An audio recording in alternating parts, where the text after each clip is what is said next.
नमस्कार दोस्तों, कैसे हैं आप लोग। जहां से पिछली बार चैप्टर को छोड़ा था वहीं से शुरू कर रहे हैं। देखिए, डिटेल्ड कॉन्सेप्ट्स हैं तो एक एक पैराग्राफ में हो सकता है एक एक वीडियो निकल जाए। तो बात करते हैं सोलर रेडिएशन की।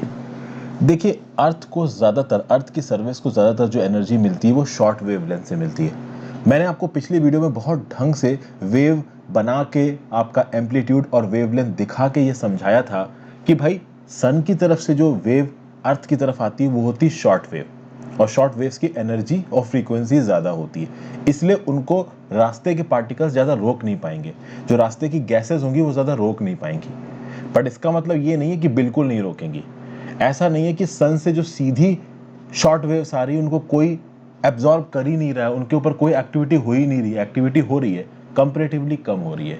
कितनी हो रही है, कितनी नहीं हो रही है, कितनी यूनिट्स एनर्जी आई, कितनी बाहर निकल गई, ये हम हीट बजट में देखेंगे।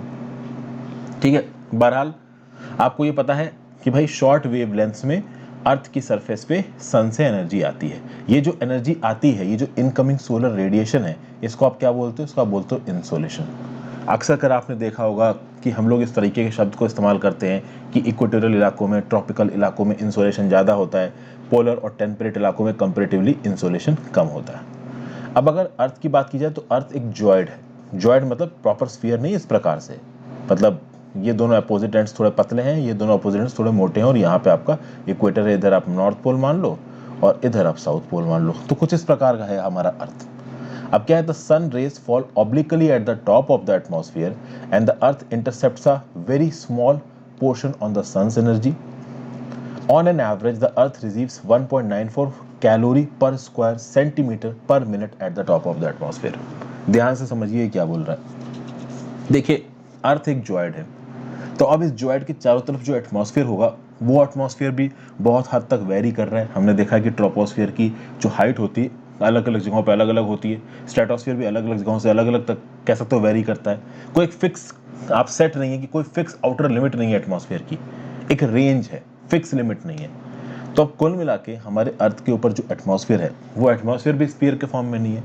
इसीलिए आप देखोगे कि जो सन की रेज हमारे एटमॉस्फेयर के आउटर एंड पे पड़ रही हैं वो यूनिफॉर्म पैटर्न पे नहीं पड़ रही है। ऑन एन एवरेज हम कह सकते हैं कि ठीक है भाई, हमारे अर्थ का जो एटमॉस्फेयर है, ध्यान दीजिए, अर्थ के सरफेस की बात नहीं कर रहा हूं मैं, अर्थ के सरफेस की बात यहां पे करेंगे, variability of insolation at the surface of earth. यहां पे मैं बस आपको इतना बता रहा हूं कि हमारे अर्थ के चारों तरफ ये जो एयर का गुच्छा है, ये जो एयर का जमावड़ा है, ये जो एयर का जमावड़ा है, इसको आप बोलते हो एटमॉस्फेयर। इस एटमॉस्फेयर के टॉप पे अर्थ की कितनी एनर्जी ऑन एन एवरेज पड़ती है? तो प्रति स्क्वायर सेंटीमीटर प्रति मिनट 1.94 कैलोरीज पड़ती है eight the top of the atmosphere. ठीक है, तो अब ऑब्वियस सी बात है, जितनी एनर्जी पड़ रही है क्या हम सब इस्तेमाल कर पाएंगे? इट इज़ वेरी इजी, हम इस्तेमाल नहीं कर पाएंगे। बहुत सारी एनर्जी इसमें से वेस्ट जाने वाली है। अभी सब कुछ मैं फिगर फॉर्म में भी आपको दिखाऊंगा, धीरे धीरे सारे फिगर्स आपके पास आएंगे। आपको ये बात बहुत अच्छी तरीके से पता है कि जो अर्थ है वो इस प्रकार से टिल्टेड है। वैसे तो अर्थ हमको इस तरीके से दिखना चाहिए, लेकिन चूंकि ये टिल्टेड है तो कुछ ऐसा नजर आता है। और इधर अगर सन है, सन थोड़ा बड़ा बनाता हूँ, छोटा बनाऊँ, इधर अगर सन है और सन की एनर्जी आती है तो वो अलग अलग प्रकार से पड़ती है। ठीक है, ऐसे ऐसे ज़्यादा पड़ेगी, यहाँ पहुँचते पहुँचते थोड़ा लंबा डिस्टेंस हो जाएगा, टेढ़ी पड़ेगी। उसकी वजह से आप देखोगे कि अर्थ के सरफेस पे भी और अर्थ के एटमॉस्फेयर पे भी जो सन के एनर्जी की रेज है ना वो बहुत ऑब्लिकली पड़ती हैं। ठीक है ना, बहुत इंक्लाइंड मैनर में पड़ती हैं, हर जगह यूनिफॉर्मली नहीं पड़ती हैं, जिसके वजह से एटमॉस्फेयर के सरफेस पे भी और अर्थ के सरफेस पे भी जितनी सूरज की किरणें पहुँच रही, जितनी एनर्जी पहुँच रही है वो काफ़ी वेरिएबल है, कॉन्स्टेंट नहीं है। यहाँ पे बीच में रुक के थोड़ा सेल्फ प्रमोशन करना चाहूँगा। वीडियो पे लाइक का बटन अगर अब तक नहीं दबाया तो चैनल को शेयर कर दीजिए, वीडियो को शेयर कर दीजिए, चैनल को सब्सक्राइब कर लीजिए दोस्तों। ज्वाइन बटन दबा के आप हेल्प कर सकते हैं। ओके, जो भी मेरे मेंबर्स ज्वाइन करते हैं मैं डेली एडिटोरियल की वीडियोज़ में उनका नाम भी लेता हूँ, तो अगर आप ज्वाइन करेंगे इट विल बी हेल्पफुल। और अगर आप ज्वाइन नहीं कर सकते कोई बात नहीं, आप इन वीडियोस को ज़्यादा से ज़्यादा लोगों के साथ शेयर करिए। अगर गुरु दक्षिणा देना चाहते हैं, कुछ भी करना चाहते हैं, तो आप वीडियोस को शेयर करो, ज़्यादा से ज़्यादा बच्चों तक इन वीडियोस को पहुँचाइए, that will be helpful. Instagram पे फॉलो करके आप अपने डाउट्स पूछ सकते हैं। अब देखिए, कंटेंट रिलेटेड स्पेसिफिक कोई एकेडमिक डाउट मत पूछना, तो कोई जनरल प्रिपरेशन से रिलेटेड डाउट हो तो वो आप पूछ सकते हो। मुझे इंपॉर्टेंट लगा तो मैं सबके लिए वीडियो बनाऊंगा। अगर जवाब नहीं आ पा रहे हैं तो मायूस मत होइए, मेरे पास काम थोड़ा ज़्यादा है, प्रीलिम्स सर पे कोर्स ख़त्म करना है, इसलिए मैं थोड़ा स्पीड में चल रहा हूँ। साथ साथ टेलीग्राम ग्रुप जरूर ज्वाइन कर लीजिए, वहाँ पे आपको लेक्चर्स की नोटिफिकेशन और जो भी मेरे वेबसाइट के इंपॉर्टेंट लिंक्स हैं वो मैं अपडेट करता रहता हूँ। चलिए वापस आ जाते हैं। The solar output received at the top of the atmosphere very slightly in a year due to variation in the distance between earth and sun. ये एक इंपॉर्टेंट पॉइंट है। देखिए, जो डिस्टेंस है अर्थ और सन के बीच का, ये वेरिएबल है। आपको पता होना चाहिए कि जो हमारा अर्थ है ये सन के चारों तरफ चक्कर एक प्रॉपर सर्कल में नहीं मारता है, एक एलिप्टिकल ऑर्बिट में चक्कर मारता है। इस पर्टिकुलर जीआईएफ को देखिए, आप यहाँ पे देख सकते हो सन बीच में है, अब बीच में एग्जैक्टली नहीं है, अर्थ चक्कर काट रहा है सन के चारों तरफ और आपको ज़बरदस्त डिस्टेंस लग रहा है। अगर आप इस पॉइंट से लेके इस पॉइंट तक के बीच का डिस्टेंस देखिए बहुत बड़ा है, और सन के इस पॉइंट से लेके इस पॉइंट तक का डिस्टेंस देखिए तो बहुत छोटा है। मतलब अर्थ एक समय पे सन के बहुत पास आ जाता है और एक समय पे सन से दूर रहता है। ये बहुत पास और बहुत दूर को कुछ टेक्निकल नाम दिए जाते हैं। तो जब भी अर्थ रेवोल्यूशन कर रहा होता है सन के चारों तरफ, तो ये सबसे ज़्यादा सन से दूर कब होता है? 4 जुलाई को। और इस समय पे ये सन से कितना दूर होता है? 152 मिलियन किलोमीटर। इस पोजीशन को एपहेलियन बोलते हैं, APHELION, याद रखिएगा। तो भैया जब भी अर्थ सन के चारों तरफ रिवॉल्व कर रहा है तो वो सबसे ज़्यादा दूर कब है सन से? 4 जुलाई को सबसे ज़्यादा दूर है, 152 मिलियन किलोमीटर्स, और इस पोजीशन को एपहेलियन कहा जाता है। उसी नोट पे आप देखोगे कि 3 जनवरी को जो अर्थ होता है वो बहुत नियरेस्ट होता है सन के, कितना? 147 मिलियन किलोमीटर। इस पोजीशन को क्या बोला जाता है? पेरिहेलियन। तो जब अर्थ सन के सबसे ज़्यादा पास है अपने ऑर्बिट में तो इसको परहेलियन बोलेंगे, सबसे ज़्यादा दूर है तो एपहेलियन बोलेंगे। तो यहाँ पे अगर आप देखेंगे इस जिफ में, इस वाले में, तो यहाँ पे पेरिहेलियन है और यहाँ पे आपका एपहेलियन है जहाँ पे सबसे ज़्यादा दूर है। ओके, तो ये एक पॉइंट आपको समझ में आया। तो पेरिहेलियन, एपहेलियन, आई होप आपको क्लियर हो गया हो। फिर आगे बात करते हैं। Therefore the annual insolation received by Earth on 3rd January is slightly more than the amount received on 4th January। अभी इसका क्या मतलब है? इंसोलेशन मतलब कितनी गर्मी, कितनी सूरज की किरण आके पड़ी। तो ऑब्वियस ही बात है, अगर मान लीजिए आप लकड़ी जला के बैठे हैं और ताप रहे हैं, तो सर्दी के समय पे हम लोग लकड़ियों के पास जाके तापते हैं, हीटर के पास जाके तापते हैं। उसका रीज़न क्या है? क्योंकि पास जाओगे तो उसकी गर्मी ज़्यादा लगेगी, उसका रेडिएशन के थ्रू जो गर्मी आ रही है आपके पास वो ज़्यादा आएगी। तो जब अर्थ सन के पास होगा तब सन की गर्मी ज़्यादा आएगी, जब अर्थ सन से दूर होगा सन की गर्मी कंपैरेटिवली कम आएगी। तो अर्थ सन के पास कब है सबसे ज़्यादा? 3 जनवरी को है। तो 3 जनवरी को जो गर्मी आएगी, जो इंसोलेशन आएगी सन से, वो ज़्यादा होगी कंपेयर टू द इंसोलेशन जो कि 4 जुलाई को आ रही है, क्योंकि 4 जुलाई को अर्थ है एपहेलियन पे सन से बहुत ज़्यादा दूर। लेकिन फिर भी अब ये देखिए 147 मिलियन किलोमीटर अगर आप दूर हैं सन से, मतलब अर्थ दूर है सन से, तो जितनी एनर्जी आई, और जब 152 मिलियन दूर हो, तो जब आप 147 मिलियन किलोमीटर दूर हो तो 152 मिलियन किलोमीटर के रिस्पेक्ट से थोड़ी ज़्यादा इंसोलेशन आएगी, थोड़ी ज़्यादा गर्मी आएगी, लेकिन उतनी गर्मी हमको पता नहीं चलती है। उसका रीज़न ये है कि हमारे एटमॉस्फेयर में वो गर्मी लगातार रीडिस्ट्रीब्यूट हो रही है। आपको पता है इतना सारा ओशंस है, इतना सारा लैंड, इतना सारा एटमॉस्फेरिक सर्कुलेशन हो रहा है। एटमॉस्फेरिक सर्कुलेशन की जो GIF है मैं आपको दिखाई चुका हूँ। तो इसके चलते ये 3 जनवरी वाला और 4 जुलाई वाले इंसोलेशन के बीच में हमको ज़्यादा खासा फर्क पता नहीं चल पाता है। ओके, तो ये चीज़ यहाँ पे daily weather changes surface of the earth पे इस पर्टिकुलर फिनोमेना की वजह से ज़्यादा नहीं होते हैं। नेक्स्ट बात करते हैं variability of insolation at the surface of earth. This is actually a very tricky topic नहीं, वैसे तो इंटरेस्टिंग टॉपिक। एक बार आपको समझ में आ गया, कंसेप्ट्स पकड़ में आ गए, तो बहुत आराम से भलुआ तरीके से इस टॉपिक को सॉल्व करोगे। अगर कंसेप्ट नहीं समझ में आए तो कहीं ना कहीं घूमते रह जाओगे NCERT की भाषा में ही और उसके फिगर्स में। अब देखिए क्या बताया जा रहा है। Amount and intensity of insolation very during a day, a season and a year. बहुत सिंपल है भाई, एक साल में किसी एक पर्टिकुलर जगह पे कितना इंसोलेशन जा रहा है ये वेरी करेगा। ये तो भाई देखिए बिल्कुल नॉर्मल है। ये रहा अर्थ, यहाँ इक्वेटर, अभी मई जून चल रहा है तो नॉर्दर्न हेमिस्फीयर के ऊपर होगा आपका सन। अभी दिसंबर आ गया तो साउदर्न हेमिस्फीयर के ऊपर आ जाएगा सन। तो ऑब्वियस सी बात है नॉर्दर्न हेमिस्फीयर के जो लैटिट्यूड्स होंगे वहाँ पे इंसोलेशन पहुँचेगा नहीं। तो ईयर के साथ तो चेंज होता ही है, साथ साथ सीजन के साथ भी चेंज हो जाता है।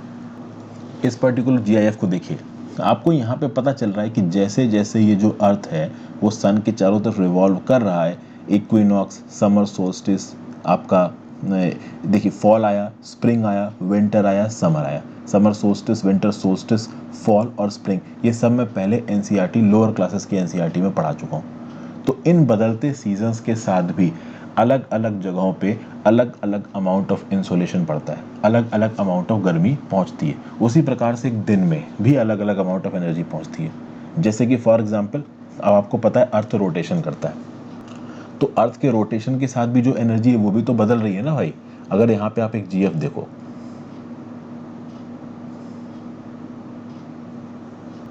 इस पर्टिकुलर जीआईएफ को देखिए, तो आपको दिख रहा है कि ये जो रोटेशन है ये एक दिन में पूरा हो जाता है। अभी उस एक दिन में एक पर्टिकुलर जगह पे सन का भी दर्शन हो जाएंगे और एक पर्टिकुलर जगह पे रात के भी दर्शन हो जाएंगे। आप जहाँ पे भी रहते हो इंडिया में, दिन होता है रात होता है, तो क्या जिस जगह पे आप रहते हो वहाँ पे इंसोलेशन पूरे दिन में कांस्टेंट है? ऑब्वियसली बात है, बदल रहा है। दिन में ज़्यादा है, दिन में भी 12 2 बजे 3 बजे तक ज़्यादा है, और शाम को कम हो जाती है, रात में तो बिल्कुल ज़ीरो हो जाती है। तो कुल मिला के the factors that cause these variations in insolation are, कौन कौन से फैक्टर्स हैं जो कि वेरिएशंस कॉज करते हैं इंसोलेशन में? पहला factor the rotation of earth on its axis. The rotation of earth on its axis, यहाँ पे साफ साफ नजर आ रहा है ये जो अर्थ है वो अपने एक्सिस पर रोटेट कर रहा है। उसके चलते ये जो लाइट वाला पोर्शन है इस पर लगातार लाइट पड़ रही है, तो जब तक लाइट पड़ रही है तब तक इंसोलेशन मिल रहा है। जैसे ही ये दूसरी साइड आ जाएगा पूरा का पूरा अंधेरा हो जाएगा, इसको इंसोलेशन नहीं मिलेगा। ये बड़ा प्यारा जीआईएफ है। रात की बिजलियां भी इसमें आपको दिख रही, रात की जो लाइटें जलती हैं वो भी आपको नजर आ रही हैं। तो भाई आपको पता है कोई भी जगह हो, एक समय पे उसको रोशनी होगी और दूसरे समय पे वहीं पे अंधेरा होगा, एक ही दिन के अंतराल में। सुबह होती है, शाम होती है, रात होती है, ये आपको भी पता है। तो भाई सीधी सीधी बात है, इंसोलेशन की वेरिएबिलिटी ऑफ इंसोलेशन की सबसे पहली वजह कि भाई अर्थ अपने एक्सिस पे रोटेट कर रहा है। दूसरा, the angle of inclination of sun's rays. अभी ये एक इंपॉर्टेंट फैक्टर है यहाँ पे, angle of inclination of sun's rays. ये क्या चीज़ है? इस पर्टिकुलर पॉइंट को देखिए, यहाँ पे समझा रखा है। यहाँ पे दो चीज़ें समझनी ज़रूरी हैं। अभी जो तीसरा पॉइंट है, जो चौथा पॉइंट है, ये जो पांचवा पॉइंट है, इस पर हम थोड़ी देर में वापस आ रहे हैं, थोड़ा रुकिए, ठीक है। एक्चुअली तीसरा पॉइंट भी यहाँ पे थोड़ा थोड़ा आपका एक्सप्लेन हो जाएगा, the length of the day. आपको पता है किसी जगह पे जो दिन होता है वो बड़ा होता है। अभी आपको पता है कि सर्दियों के समय पे दिन छोटा हो जाता है, रात बड़ी हो जाती है। गर्मियों के समय पे दिन बड़ा हो जाता है, रात छोटी हो जाती है। समय तो वही 24 घंटे लगता है, लेकिन होता है कि हम लोग नॉर्दर्न हेमिस्फीयर में, अभी नॉर्दर्न हेमिस्फीयर में आपका सन है, तो सन की किरणें ज़्यादा लंबे समय तक हमारे इलाके में पड़ती रहेंगी। और जब सन की किरणें ज़्यादा लंबे समय तक हमारे इलाके में पड़ती रहेंगी तो ज़्यादा शाम तक हमको धूप दिखती रहेगी। वहीं पे सर्दियों के समय पे क्या होता है कि जो सन होता है वो सदर्न हेमिस्फीयर में चला जाएगा और हम इंडिया में हैं, तो सदर्न हेमिस्फीयर से जो रेज आएंगी वो इंडिया पे उतने शाम तक नहीं आएंगी। तो अगर गर्मियों के समय पे सनसेट 6:30 बजे हो रहा है, तो हो सकता है सर्दियों के समय पे सनसेट 6 बजे हो जाए। तो अगर सनसेट 6 बजे हो गया तो दिन छोटा हो गया, रात बड़ी हो गई। रात क्यों बड़ी हो गई? क्योंकि अंधेरा पहले हो गया। टाइम तो उसी हिसाब से चल रहा है। तो पॉइंट समझ रहे हो ना? The length of the day. Length of the day क्या है? देखिए, जितने देर तक सूरज है उतने देर तक इंसोलेशन है। तो अगर लेंथ ऑफ द डे बड़ा है तो इंसोलेशन भी ज़्यादा लंबे समय तक होगा। लेंथ ऑफ द डे बड़ा कब होगा? जब आप जहाँ पे हो सन वहाँ पे कहीं पास हो, सन आपके कंपेरेटिवली ऊपर हो। अभी हम इंडिया में हैं और जब नॉर्दर्न हेमिस्फीयर में होता है आपका सन, इक्वेटर के नॉर्थ में होता है सन, तो भाई इंडिया के ऊपर लंबे समय तक सन की किरणें पड़ेंगी, क्योंकि सन भी कंपैरेटिवली नॉर्दर्न हेमिस्फीयर में। तो सनसेट थोड़ा लेट होगा, लंबे समय तक दिन रहेगा, इसलिए दिन बड़ा रात छोटी। और वही ये सन जब इक्वेटर के नीचे चला जाएगा साउदर्न हेमिस्फीयर में, तो जो सन की किरणें हैं उनको ज़्यादा डिस्टेंस कवर करना पड़ेगा इंडिया तक आने में। तो जो हमारी रात है जल्दी हो जाएगी, सनसेट जल्दी हो जाएगा। ठीक है, रात लंबी हो जाएगी, सनसेट जल्दी हो जाएगा। तो पहले गर्मियों के समय पे जो सनसेट 6:30 पे हो रहा था वो 6 बजे हो जाएगा शाम को। तो उसके चलते रातें लंबी हो जाएंगी, सर्दियों में दिन छोटे हो जाएंगे। तो यही बताया जा रहा तीसरे पॉइंट में कि लेंथ ऑफ द डे, जितना ज़्यादा बड़ा दिन होगा उतना ज़्यादा इंसोलेशन, क्योंकि उतने समय तक सन की किरणें पृथ्वी पे पड़ रही हैं। अब आ जाते हैं हम अपने दूसरे पॉइंट पे, the angle of the inclination of sun rays. देखिए, angle of the inclination of sun rays को दो एस्पेक्ट से समझाता हूँ। पहली बात तो आपको ये समझना पड़ेगा कि जो अर्थ की एक्सिस है ना, it makes an angle of 66.5 degree with the plane of the orbit around the sun. आपको ये समझना पड़ेगा कि plane of the orbit around the sun क्या है। मैं यहाँ पे आपको दिखाता हूँ।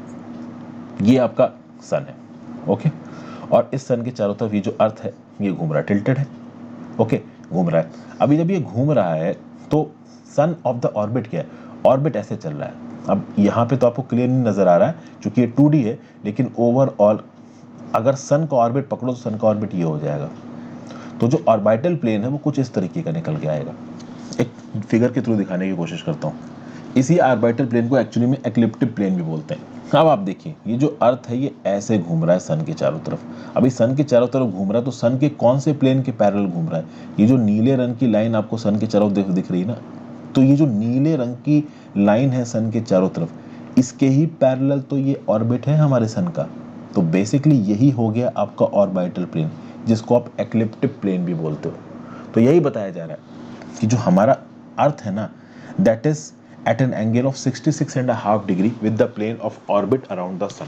मतलब ऑर्बिटल प्लेन या एक्लिप्टिक प्लेन से 66.5 डिग्री का एंगल बनाता है हमारा अर्थ। अभी ये क्या सीन है, इसको समझने की कोशिश करते हैं। यहाँ पे आपको ये पर्टिकुलर फिगर नजर आ रहा है। इस पर्टिकुलर फिगर में 66.5 डिग्री का क्या सीन है? 66.5 डिग्री का सीन ये है कि मान लीजिए आप यहाँ से ऑर्बिटल प्लेन ऐसे खींच दो।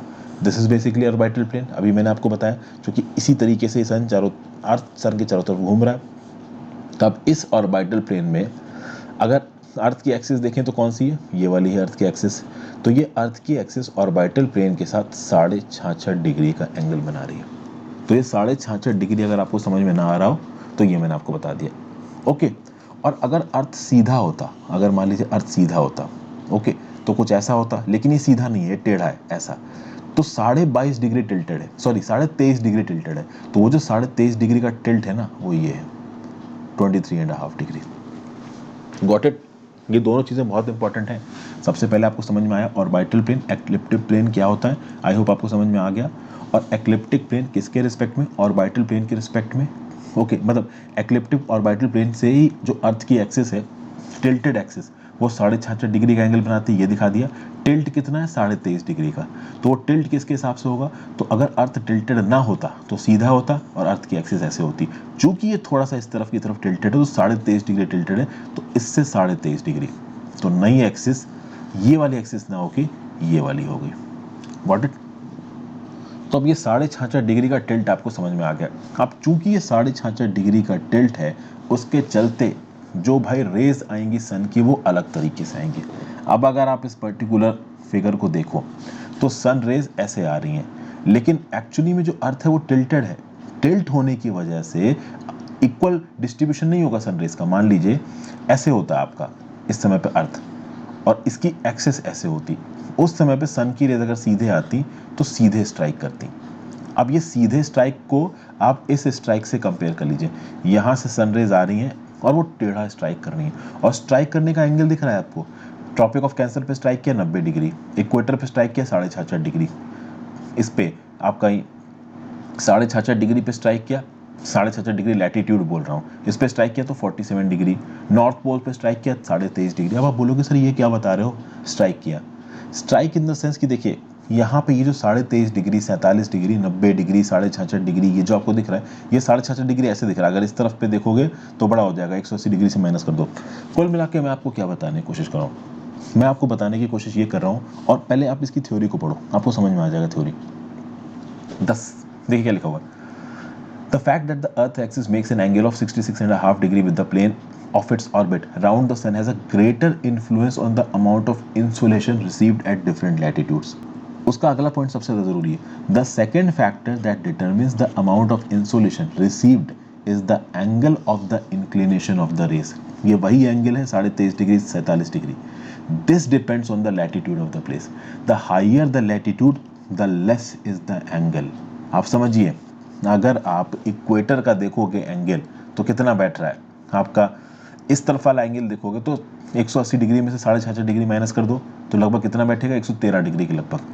यहाँ पे बैठ रहा है 90 डिग्री ट्रॉपिक ऑफ कैंसर पे, 66.5 डिग्री लैटिट्यूड पे पहुंचो 47 डिग्री बैठ रहा है, नॉर्थ पोल पे 23.5 डिग्री बैठ रहा है। तो जैसे जैसे आप पोल साइड जा रहे हो वैसे वैसे ये जो इंसिडेंस का एंगल है, सन रेस जिस एंगल पे अर्थ की सरफेस को स्ट्राइक कर रहा है, ये एंगल कम होता जा रहा है। इसका क्या सिग्निफिकेंस है, बस 2 मिनट में आपको बता रहा हूँ। The higher the latitude, the less is the angle they make with the surface of the earth, resulting in slant sun rays. The area covered by vertical rays is always less than slant rays. If more area is covered, the energy gets distributed and the net energy received per unit area decreases. More the slant rays are required to pass Moreover, the sun rays are required to pass through greater depth of atmosphere, resulting in more absorption, scattering and diffusion. ये जो particular points दे रखे हैं ना भाई, सोने points हैं ये। मैं बताता हूँ कैसे। देखिए, फॉर एग्जाम्पल ये कोई पर्टिकुलर चीज़ है, इस पर्टिकुलर चीज़ के ऊपर यहाँ पे हमने कोई सोर्स रख दिया एनर्जी का सोर्स रखा, तो कुल मिला के इसके ऊपर एनर्जी मारी, सीधे सीधे एनर्जी का सोर्स पड़ा, और इस पर्टिकुलर चीज़ के ऊपर जो एनर्जी है सीधे पड़ रही है। अब कोई एनर्जी का सोर्स आप यहाँ रख दो, अब वो एनर्जी की सोर्स ऐसे जाके पड़ेगी। अब ये पर्टिकुलर सरफेस की अगर आप बात करो, तो ये पर्टिकुलर सरफेस के ऊपर कौन सी रेस सबसे ज़्यादा इफेक्टिव है, जो कि यहाँ से आ रही है। लेकिन चूंकि ये पर्टिकुलर सरफेस के ऊपर यहाँ से एनर्जी वेव्स आएंगी तो स्लैंटेड पड़ेंगी, ठीक है। स्लैंटेड पड़ने से होता क्या है कि प्रॉपर तरीके से एनर्जी का डिस्ट्रीब्यूशन हो नहीं पाता है, या फिर कह लीजिए ज़्यादा एनर्जी डिस्ट्रीब्यूशन हो जाता है। इसको आप इस बात से समझिए, आप फॉर एग्जांपल जब सन सेट होता है, या फिर जब सन का उदय हो रहा होता है, जब सनराइज हो रहा होता है, तो आपको भीने भीने रंग की ऑरेंज और रेड रंग की लाइट दिखती है, ओके। या आप बिल्कुल भी, आप कभी भी अंडमान वगैरह घूमने गए हो, या हमारे देश के किसी भी कोने में घूमने गए हो और आपने सनसेट को या सनराइज को ऑब्जर्व किया, अपने घर की छत से भले ऑब्जर्व किया, आपको भी ये बात पता है कि जब सनसेट हो रहा होता है या सनराइज हो रहा होता है, तो आपको रेड, येलो और ऑरेंज टाइप के कलर्स दिख रहे होते हैं। Reason being VIBGYOR, violet, indigo blue, yellow, orange, red. ये जो येलो, ऑरेंज, रेड है, खासकर ये जो ऑरेंज और रेड है, इनकी वेवलेंथ सबसे ज़्यादा है। तो चूंकि इनकी वेवलेंथ सबसे ज़्यादा है, ये ज़्यादा चल पाते हैं। तो प्रॉब्लम ये है कि आपको पता है कि हमारा अर्थ लगातार घूम रहा है। एक जीआईएफ पे आ जाते हैं यहाँ पे, इस जीआईएफ को देखिए, तो जैसे ही हम रोशनी वाले पोर्शन से अंधेरे वाले पोर्शन में पहुंचेंगे, तो जब अंधेरे वाले पोर्शन में पहुंच रहे होंगे, जो अंधेरे वाले पोर्शन पे होगा ना, उसको भीनी भीनी लाइट दिख रही होगी। भीनी भीनी लाइट क्यों दिख रही होगी? क्योंकि उसके पास अब जो लाइट पहुंच रही होगी वो बहुत ज्यादा, आप कह सकते हो ना, स्लांटिंग डायरेक्शन में पहुंच रही होगी, ओके। अर्थ लगातार घूम रहा है, अभी अर्थ लगातार घूम रहा है। दिन के 12 बजे मान लीजिए आप यहां बैठे और सन बिल्कुल यहां पे आपको सीधे लाइट मार रहा है, और रात के, कह लीजिए शाम के 6 बजे तक आप यहां पहुंच गए। अब सन की रेज आपके पास ऐसे पहुंच रही हैं, तो स्लांटिंग रेस पहुंच रही है ना, स्लांटिंग रेस पहुंच रही है। आप बिल्कुल अंधेरे में पहुंचने वाले, रात में पहुंचने वाले, तो स्लांटिंग रेस पहुंच रही है। तो जो स्लांटिंग वेव्स पहुंच रही हैं, तो वो लाइट का जो सबसे ज्यादा आगे जाने वाला सेक्शन, जैसे कि आपकी ट्रैफिक लाइट होती है, वो रेड क्यों होती है? वो रेड इसलिए होती है क्योंकि वो आपकी आंखों को बहुत आराम से नजर आ जाए। रेड लाइट की जो वेवलेंथ है ज़्यादा होती है, लंबी ट्रेवल करती है, तो दूर से बड़े आराम से दिख जाती है। इसलिए ट्रैफिक लाइट्स में जो रुकने वाली लाइट होती है उसको रेड रखा जाता है। क्यों? क्योंकि आराम से वो दिख जाए, वेवलेंथ सबसे ज़्यादा है उसकी। और इसीलिए आप यहाँ पे देखोगे कि सनसेट के समय पे, सनराइज के समय पे धीमी धीमी लाइट होती है, क्योंकि जब बिल्कुल ही स्लांट लाइट आ रही है, तो जो लाइट का जो वो सेक्शन जिसकी वेवलेंथ सबसे ज़्यादा है वो दिखेगा। मैं आपको ये क्यों बता रहा हूँ? मैं आपको इसलिए बता रहा हूँ, रीज़न ये है कि देखिए, जब सन रेज स्लांट होना शुरू होंगी, समझिएगा बात को, जब सन रेज स्लांट होना शुरू होंगी तो कम सन रेज ज़्यादा इलाके को कवर करेंगे। तो अब यहाँ पे जब एक सन रे 90 डिग्री के एंगल पे स्ट्राइक करेगी, अब आप बोलोगे कि सर ये जो अर्थ का सरफेस है, ये तो जियोइड है या स्फीयर है, जो भी आप बोल रहे हो, ये तो जियोइड है, तो इसका कोई सीधी लाइन तो है नहीं। तो जब सीधी लाइन नहीं, तो एंगल हम कैसे बना रहे हैं सनरेज के साथ? देखिए, आप कुछ समय के लिए उसको सीधी लाइन मान लो, अब इतना मैथ में मत घुसो, ओके। बहुत सारे लोग तो ये सोच रहे होंगे कि ये जो अर्थ का आउटर सरफेस है, ये तो कर्व्ड है, ये आपका कह लीजिए कि मतलब बिल्कुल एक स्फीयर के शेप में है। तो चूंकि ये स्फीयर के शेप में है, तो एंगल कैसे बन सकता है इसके साथ? एंगल इसलिए बन रहा है क्योंकि हम यहाँ पे इस पर्टिकुलर लाइन को, उस पर्टिकुलर पॉइंट को एक सीधी लाइन एज्यूम कर रहे हैं। तो ट्रॉपिक ऑफ कैंसर पे 90 डिग्री पे सन रे लाइट मार रही है। अभी 90 डिग्री के सन एंगल पे लाइट मार रही है, तो सीधे एंट्री मारेगी। एक चीज होती है किसी चीज के ऊपर डायरेक्ट फोकस मारना, एक चीज होती है किसी चीज के ऊपर स्लांटेड फोकस मारना। और जब आप किसी चीज के ऊपर स्लांटेड फोकस मारते हो, तो आप सोचो, सन रेज ने डायरेक्ट इस पॉइंट पे इंपैक्ट मारा, जब डायरेक्ट इस पॉइंट पे इंपैक्ट मारा, तो जिस पॉइंट पे भी इंपैक्ट मारा वहां ज्यादा गर्मी कॉज की। और जब सन रेज स्लाइंट होके साइड में इंपैक्ट मार रही, जैसा कि इस 6.5 डिग्री की लैटिट्यूड पे देख सकते हो, नॉर्थ पोल पे देख सकते हो, तो भाई ज्यादा इलाका कवर कर रही है सनलाइट, और सनलाइट भी वहां पे कम पहुंच रही है। तो ये जो सन रे ट्रॉपिक ऑफ कैंसर पे 90 डिग्री पे हिट कर रही थी, वो सीधे हिट कर रही थी, ठीक है। और सीधे हिट कर रही थी तो एक पर्टिकुलर फोकस वाले इलाके पे ज़्यादा गर्मी कर रही थी।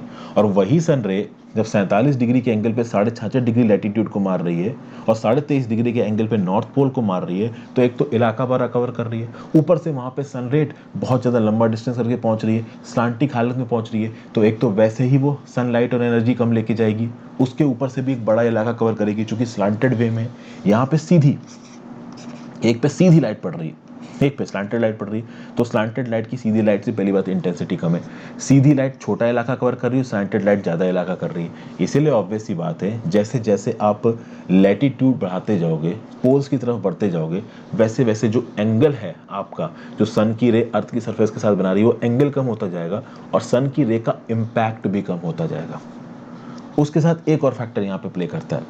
आपको पता है कि जो सन रेज आती हैं वो पहले हमारे एटमॉस्फेयर को हिट करती हैं, पहले हमारे एरिया सरफेस को हिट नहीं करती हैं अर्थ के, पहले वो एटमॉस्फेयर को हिट करेंगी। अब जब वो एटमॉस्फेयर से गुजरेंगी तो बादलों से टकराएंगी, क्लाउड से टकराएंगी, बहुत प्रकार के शॉर्ट वेव और लॉन्ग वेव रेडिएशंस, वो शॉर्ट वेव लॉन्ग वेव मैंने आपको बताया, जो कि ये भी तो एक बड़ी चीज़ है ना कि वो जो सन की रे आई आउट ऑफ द एटमॉस्फेयर, उसने हिट किया, फिर वो एटमॉस्फेयर के अंदर घुसेगी, एटमॉस्फेयर में बहुत सारी एब्जॉर्प्शन, स्कैटरिंग और डिफ्यूजन आएगा।